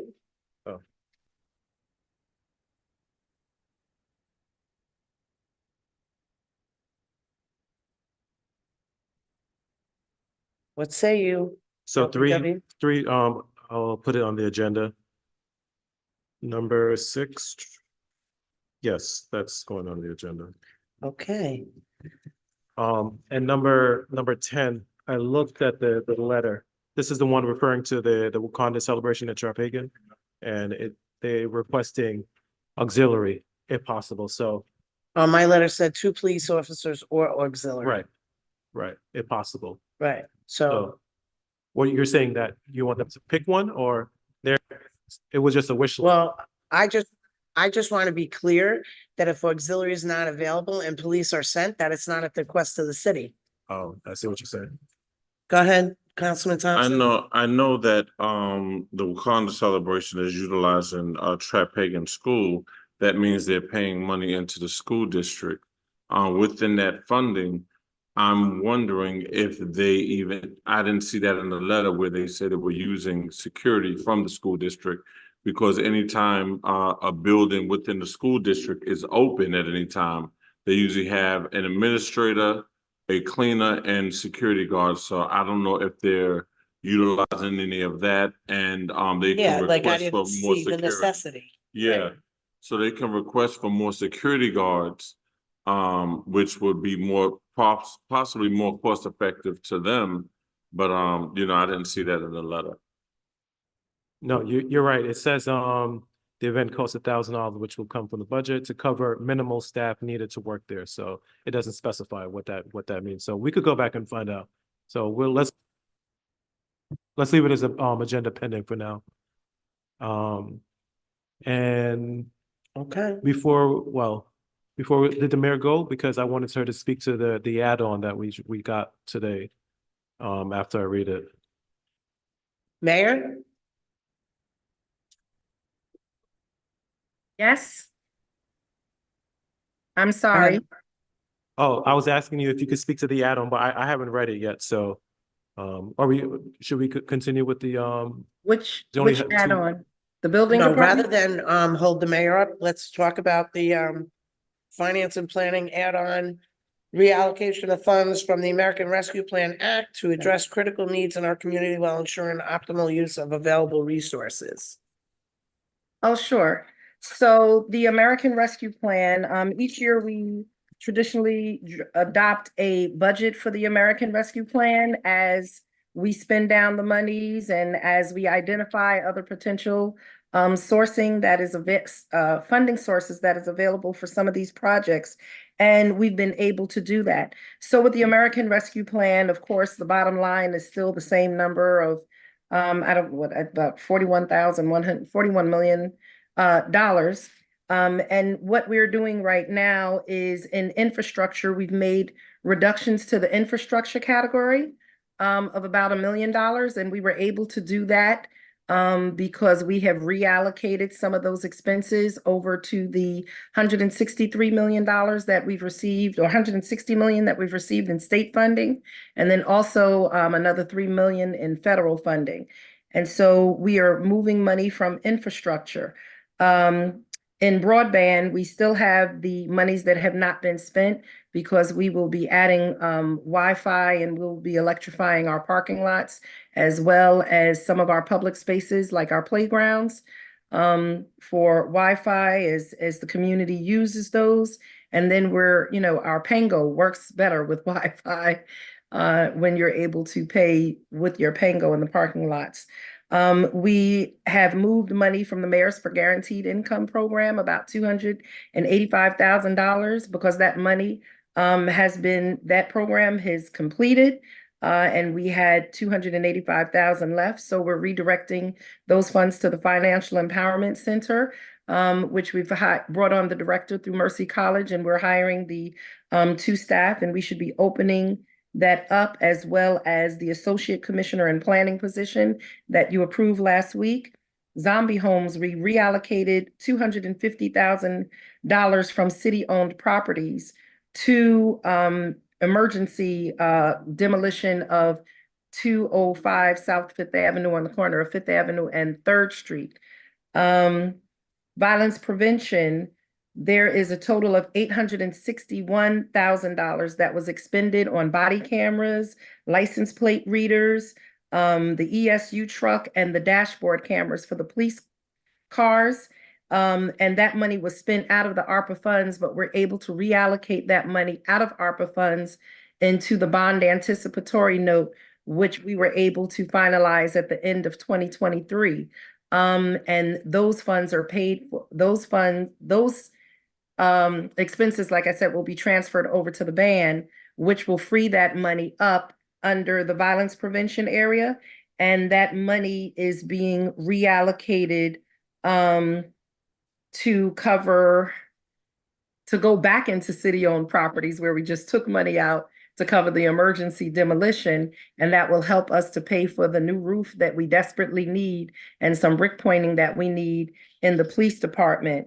Funds have been transferred from stormwater and violence prevention to cover to go into technology and digitalization. And that will cover the cost of a fuel management system. We pump thousands and, hundreds of thousands of gallons of gas every year. And we want to, with our new fuel tanks, put a new fuel management system on there that allows us to do closer audits of all city fuel use. And then the other money will go to pay for Laserfiche implementation in the building department and the clerk's office. This is critical also for us to meet the requirements of the state, but really it's important for us to meet the requirements of having our records digitalized, because there's been a problem over the last few decades with lost records, especially in the buildings department. And so that will cover that. Then in city-owned properties, because I said we took money out of city-owned properties, and you're saying, how could you do that? So we've put $1 million back into city-owned properties. And this will allow us to cover HVAC and building improvements for the police department, as well as some of the work that we're going to have to do in Station 1 of the fire department that will not be covered by HUD Section 108 funds. We reallocated money into recreation and youth bureaus. We have the 4 minibuses that are being used to transport seniors and young people to our programs and to different events throughout the city and out the county. And then there is fire and police staffing. When we did the 2024 budget, we did not defund, but we deferred positions in the police department that were vacant and that we knew they would remain vacant for 2024 because we have a lot of vacancies. But looking to put those back into the budget in 2025, we have money in the ARPA budget to do that at no tax increase to the city. And the same thing with the fire department. We're in the process of completing their agility tests. And so we will have a quite large September class for the fire department. So these updates just reflect our ongoing commitment to address the evolving needs of our community. And some people might say, well, you're moving money from one place to another. Yes, we are. We have been able to secure, like we said, a bond anticipatory note of about $3.2 million, which is giving us money to cover some of the fire administration vehicles that we had to purchase for the chief and the deputy chief. to respond to emergencies in the city. Their vehicles were old and falling apart pretty much like our police vehicles had been. And then we're also getting a technology and digitalization grant from the governor's office and DCJS to help improve safety needs in the community, like community-wide safety cameras for surveillance. As you said earlier, Council President Gleason, that Mountco was putting surveillance in their apartment buildings, and they were doing their part in being good neighbors. And the city definitely has to increase our net of cameras throughout the city, because it has been the cameras. And regardless of how, if we hired a 500 police tomorrow, which we couldn't afford, you're still going to need cameras, because people cannot be everywhere, but the cameras allow us to find out, you know, criminal activity, as well as increased dumping that we see people doing throughout the city in abandoned or, you know, backside properties. So this is why we're asking for an update to our ARPA budget, so we could deal with the evolving needs of the city, as well as reallocate funds out of ARPA into other funding resources that we've been able to bring into the city. Okay, is everybody satisfied? Well, yeah, yes, this seems to be well thought out, Madam Mayor, but honestly, it's a little bit hard to follow.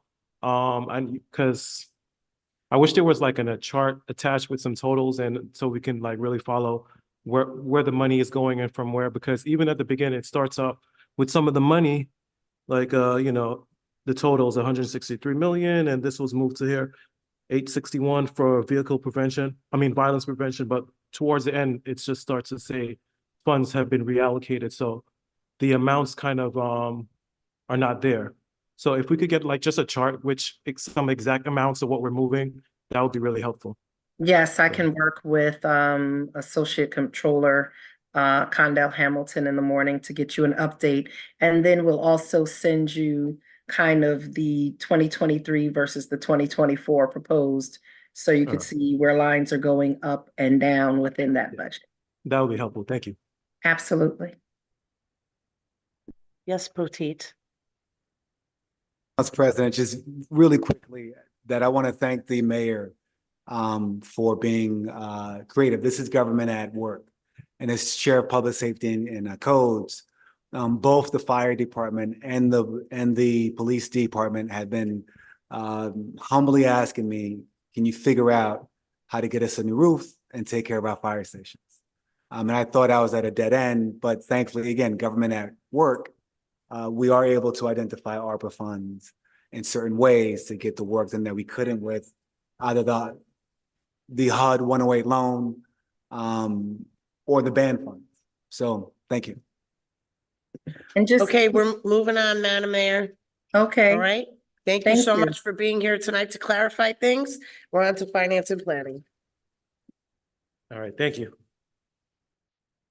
So number 23, did we get an update for this? So Department of Planning, Community Development and Ordinance authorizing the mayor to execute contracts with consultants for planning and community engagement services to complete the Mount Vernon Comprehensive Plan. So what was the? Yeah, so you have an email that has the, actually it's in Granicus. Okay. Did you see the contracts in Granicus? I have not actually. Okay, so we could put that as agenda pending Yeah, all until you can review. Sure. All right. And okay, moving on to 24. And 24, read it again. So Office of the Mayor, request for the reallocation of funds from the American Rescue Plan, ARPA, to address critical needs in our community while ensuring optimal use of available resources. So the mayor said she was going to send me over the chart, which. So let's make that agenda pending. Yes. All right. That is Okay. all I have. Thank you. Any questions on finance and planning? Okay, I will entertain, oh, I'm sorry. I'm sorry, just, you know, as I was getting ready to start talking before, I was speaking to the PD when you asked me to speak.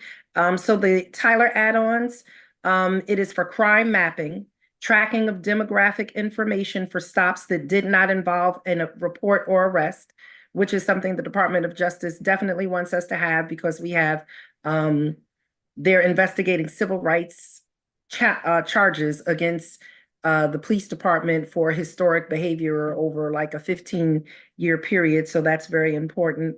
And this is also for integration into Chronos, which is our timekeeping system, as well as Axon, which is our dashboard cameras and our body cameras. And better integration of the Tyler software into the computers, which are in the cars, and additional licenses so that the administrative staff of the police department can track all of this data in real time. We're really trying to make sure that we're able to make data-informed decisions and then also see where there might be behavior that is concerning, that if we don't have real-time access to it, it would take us a while to cull through a lot of paper records. So this is very important to make sure that our police department is operating fairly, equitably, justly, and within the guidelines of DCJS as well as the Department of Justice, and then also satisfy some of the concerns. You know, technologically, our city's been about 20 years behind. And so this is now standard and is expected of police departments. And we just don't have the technology to do some of it. And again, it takes a lot of staff time to answer the questions that the state and the federal government have. So it would be helpful if we could move forward with this. Thank you. Thank you, Madam Mayor. City Council, I'll entertain a motion to go into executive session. I would like to make a motion to go into executive session to speak with our attorneys Regarding litigation. regarding litigation and also employment matters. Thank you. Second. Roll call. Councilman Boxell, Aye. Councilman Potteet, Aye. Councilman Thompson, Aye. Council President Gleason. Aye. Thank you, Commissioner Bush, for being here tonight. We appreciate it. We'll be back in a few minutes. Thank you.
Welcome back, Mount Vernon.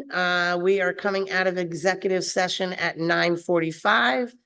Can I have a motion to come out of executive session? Would like to make a motion to come out of executive session. Second. Roll call? Councilman Boxell, Aye. Councilman Potteet, Aye. Councilman Thompson, Aye. Council President Gleason. Aye. Thank you. So, do any of our council members have anything further, any statements that they would like to say? Make sure you get out to vote tomorrow. Tomorrow is a very important vote. The polls are open from 7 or 6 a.m., Clerk? 6 a.m. to 9 p.m. If you have any trouble at the polls, you can always call the city clerk's office and speak to somebody at the city clerk's office. They will document any issues. Clerk Walters, would you like to add anything? All right, with that being said, I'll entertain a motion to close, adjourn. Would like to make a motion to adjourn this meeting. Second. Roll call?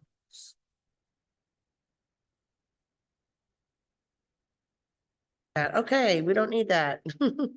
Anyway, have a good night, Mount Vernon. We'll see you.